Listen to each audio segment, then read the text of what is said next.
6:11-12. എന്നാൽ നിങ്ങൾ ഓരോരുത്തർ പ്രത്യാശയുടെ പൂർണ്ണ നിശ്ചയം പ്രാപിപ്പാൻ അവസാനത്തോളം ഒരുപോലെ ഉത്സാഹം കാണിക്കണമെന്ന് ഞങ്ങൾ ആഗ്രഹിക്കുന്നു. അങ്ങനെ നിങ്ങൾ മന്ദതയുള്ളവരാകാതെ വിശ്വാസത്താലും ദീർഘക്ഷമയാലും വാഗ്ദത്തങ്ങളെ അവകാശമാക്കുന്നവരുടെ അനുകാരികളായി തീരും. വചനം പറയുന്നു, നിങ്ങൾ ഓരോരുത്തരും പ്രത്യാശയുടെ പൂർണ്ണ നിശ്ചയം പ്രാപിപ്പാൻ അവസാനത്തോളം ഒരുപോലെ ഉത്സാഹമുള്ളവരായിരിക്കണം. നമ്മൾ ആ കർത്താവിനെ അറിയുന്ന നാളുകളിൽ കർത്താവിനെ അറിയുമ്പോൾ നമ്മുടെ ജീവിതത്തിൽ ഒരു വിടുതലൊക്കെ കിട്ടുമ്പോൾ ഭയങ്കര ഉത്സാഹമാണ് നമ്മുടെ ജീവിതത്തിൽ. എന്നാൽ നമ്മുടെ ജീവിതത്തില് എന്തെങ്കിലും ഒരു വിടുതൽ ഇച്ചിരി ഡിലേ ആവുകയാണെങ്കിൽ നമുക്ക് പിന്നെ ഉത്സാഹവുമില്ല, പിന്നെ നമുക്ക് പിറുപിറുപ്പ് മാത്രമേ ഉള്ളൂ നമ്മുടെ ജീവിതത്തിൽ. ഇവിടെ വചനം പറയാ, നിങ്ങൾ അവസാനത്തോളം ഉത്സാഹമുള്ളവരായിരിക്കണം. നമ്മുടെ കർത്താവ് ഞാൻ ആരിലാ വിശ്വസിച്ചിരിക്കുന്നത്? ഈ വാഗ്ദത്തങ്ങൾ എന്നോട് ആരാ പറഞ്ഞിരിക്കുന്നത്? ഈ ലോകത്തിലെ ഒരു മനുഷ്യനല്ല പറഞ്ഞിരിക്കുന്നത്, സ്വർഗീയ പിതാവാ പറഞ്ഞിരിക്കുന്നത്. ആ വിളിച്ച കർത്താവ് എന്റെയും നിങ്ങളുടെയും ആവശ്യങ്ങൾ നടത്തി തരുവാൻ മതിയായവനാ. നമ്മൾ ഓർത്തോളണം, നമ്മളെ പാതി വഴിയിൽ ഈ കർത്താവ് ഒരിക്കലും ഉപേക്ഷിക്കത്തില്ല. നമ്മളെ വിളിച്ച കർത്താവ് അവൻ നമ്മളെ വഴി നടത്തുവാൻ മതിയായവനാ. ഇവിടെ വചനം പറയുന്നു, അങ്ങനെ നിങ്ങൾ ഉള്ളവരാകാതെ ഉത്സാഹമില്ലാത്തവരാകാതെ, കർത്താവിന്റെ സ്നേഹം, കർത്താവിന്റെ ആത്മാവ് നമ്മുടെ ഉള്ളിൽ ഉള്ളപ്പോൾ നമുക്ക് ഒരിക്കലും അടങ്ങിയിരിക്കാൻ കഴിയത്തില്ല. ഉദാസീനരായി ജീവിക്കാൻ നമുക്ക് കഴിയത്തില്ല. നമ്മുടെ ജീവിതത്തിൽ നമുക്കൊരു ഉറപ്പുണ്ടായിരിക്കണം, ഞാനും നിങ്ങളും ആരിലാ വിശ്വസിക്കുന്നത്, എന്നെ വിളിച്ച കർത്താവ് ആരാണെന്ന്. ഇന്ന് നീ ആയിരിക്കുന്ന ഒരു ബുദ്ധിമുട്ടിനെ അല്ല നോക്കേണ്ടത്, ഇന്ന് നീ ആയിരിക്കുന്ന സാഹചര്യത്തെ അല്ല നീ നോക്കേണ്ടത്. ഇതുവരെ നടത്തിയ കർത്താവ് ഇനിയും നിന്നെ ജയത്തോടെ നടത്തുവാൻ മതിയായവനാ. അതുകൊണ്ട് ഇവിടെ വചനം പറയുന്നത്, നിങ്ങൾ മന്ദതയുള്ളവരാകാതെ വിശ്വാസത്താലും ദീർഘക്ഷമയാലും.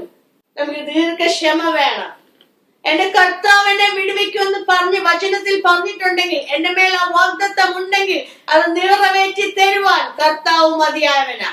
നിന്റെ വിടുതൽ തരുവാൻ, നിന്നെ വിടുവിക്കുവാൻ മതിയായ കർത്താവിലാണ് നീ ആശ്രയം വെച്ചിരിക്കുന്നത്. ആ ദൈവത്തിന് അസാധ്യമായതൊന്നുമില്ല. നമ്മൾ കാണുന്നതാ നമ്മുടെ ജീവിതത്തിൽ നമുക്ക് ചില കാര്യങ്ങൾ താമസിക്കുമ്പോൾ, അല്ലെങ്കിൽ ഒരാഗ്രഹം, ഞാൻ ആഗ്രഹിക്കുന്ന കാര്യം അപ്പോൾ തന്നെ നടന്നില്ലെങ്കിൽ ഇവിടെ അലസതയായി നമ്മുടെ ജീവിതത്തിൽ നമ്മൾ പിന്നെ മന്ദതയുള്ളവരാകുക. അങ്ങനെ ആകാതെ എപ്പോഴും ഉത്സാഹമുള്ളവരായി, ആ വാഗ്ദത്തം, എന്റെ മേൽ എന്റെ കർത്താവ് പറഞ്ഞിരിക്കുന്ന മുഴുവൻ വാഗ്ദത്തങ്ങളും ആ കർത്താവ് എനിക്ക് തരുവാൻ മതിയായവനാ. ജീവിതത്തിൽ മകളുടെ കല്യാണമായിരിക്കാം, അല്ലെങ്കിൽ നിന്റെ ബിസിനസിന്റെ പരാജയമായിരിക്കാം. ആയിരിക്കുന്ന സാഹചര്യങ്ങളിൽ കർത്താവിന്റെ മുഖത്തേക്ക് നോക്കുക. നീ ആയിരിക്കുന്ന സാഹചര്യത്തിൽ കർത്താവിന്റെ മുഖത്തേക്ക് നോക്കുന്നോ? നിന്റെ ജോലിയിൽ നീ വർഷങ്ങളായിട്ട് പ്രമോഷൻ ആഗ്രഹിക്കുന്നു, നിനക്ക് ലഭിക്കുന്നില്ല. നീ ആ സാഹചര്യത്തിൽ നീ ക്ഷീണിച്ചു പോകരുത്. നിന്റെ മേൽ വാഗ്ദത്തം തന്നിരിക്കുന്ന കർത്താവ് അത് നിറവേറ്റി തരുവാൻ മതിയായവനാ.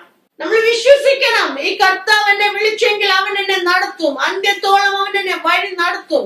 എന്റെ ജീവിതത്തിൽ എനിക്ക് ആവശ്യമായത് മുഴുവൻ നൽകുവാൻ ഈ പിതാവ് മതിയായവനാ. എന്റെ ജീവിതത്തിൽ ചിലത് ഡിലേ ആവുന്നോ? ദൈവത്തിനൊരു പദ്ധതിയുണ്ട്. അവിടെ സ്തോത്രം പറയാൻ പഠിക്കണം.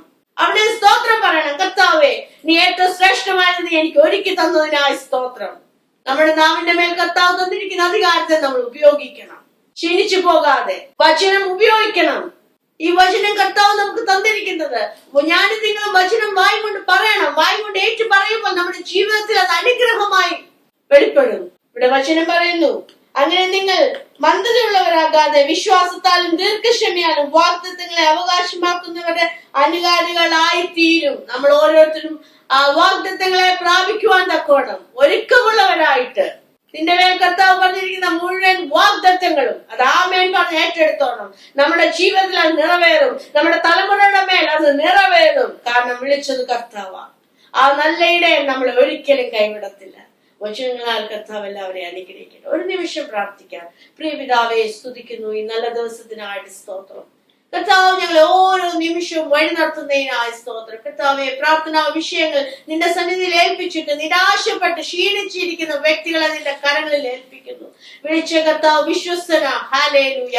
കർത്താവ് വിടുവിക്കുന്നു ഞങ്ങൾ പൂർണ്ണമായിട്ട് വിശ്വസിക്കുന്നു. നാഥ, നീ ഓരോ മക്കളുടെ ജീവിതത്തിലും അത്ഭുതം ചെയ്തിരിക്കാൻ സ്തോത്രം. പ്രമോഷന് വേണ്ടി ആഗ്രഹിക്കുന്ന വ്യക്തിയെ കർത്താവെ നിന്റെ കരങ്ങളിൽ ഏൽപ്പിക്കുന്നു. ഈ ദിവസങ്ങൾ ആ മകന്റെ ജീവിതത്തിൽ വലിയ അത്ഭുതം സംഭവിക്കട്ടെ. ഹല്ലേലൂയ. കർത്താവെ, അത്ഭുതം നീ ചെയ്തിരിക്കാൻ സ്തോത്രം ചെയ്യുന്നു. ഹല്ലേലൂയ.